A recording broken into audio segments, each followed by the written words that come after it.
Hello friends, কিছু কিছু ভুল আমরা আমাদের ইনভেস্টমেন্ট করার সময় করে থাকি এবং সেই ভুলটা আমাদের রয়ে যায়।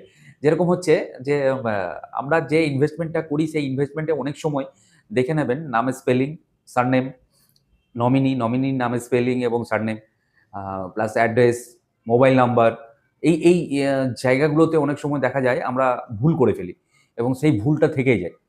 আগে লাইফ ইন্স্যুরেন্স পলিসি ছিল যেখানে নমিনি ছিল হয়তো মা বাবা, ওনারা এক্সপায়ার করে যাওয়ার পর যে নমিনেশনটা চেঞ্জ করানো দরকার ছিল সেটাকে হয়তো করায়নি, ওটা ওরকম রয়ে গেছে। ব্যাংকে নমিনেশন হয়তো দেওয়াই নেই, সেভিংস অ্যাকাউন্টে টাকা পড়ে আছে কিন্তু নমিনি নেই। ব্যাংক পোস্ট অফিসে পিপিএফ করা হয়েছিল, তখন হয়তো নমিনি যা দিয়েছিলাম পরে হয়তো নমিনেশন আর চেঞ্জ করা হয়নি। 15 বছর আগে কি বা কাকে নমিনি দিয়েছিলাম সেগুলো হয়তো ঠিকঠাক মেনটেন করা নেই।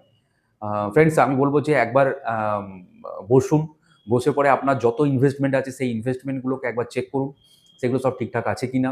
সেখানে নাম, নমিনি, আপনার আধার লিঙ্ক করা আছে কিনা বা প্যান লিঙ্ক করা আছে কিনা, সেখানে আপনার অ্যাড্রেস ঠিক আছে কিনা, ব্যাংকের সাথে লিঙ্ক করা আছে কিনা, যাতে পেমেন্ট এলে আপনার ব্যাংকে ডাইরেক্ট চলে আসে।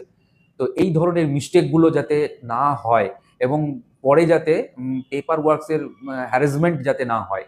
আপনি থাকলে আপনি হয়তো করে নেবেন, কালকে ডেটে আমি না থাকলে আমার ফ্যামিলি মেম্বার কিভাবে করবে। সেখানে অনেক কিছু ধরনের লিগাল হ্যাজার্ড থাকে। সেই লিগাল হ্যাজার্ড থেকে আপনাকে বাঁচতে হলে এখনই সেই পেপারগুলো নিয়ে বসুন এবং সেখানে যত রকমের সমস্যা বা যত রকমের ভুল ত্রুটি আছে সেই ভুল ত্রুটিগুলোকে আপনি খুঁজে বার করুন, তারপর সেগুলোকে কারেকশন করান।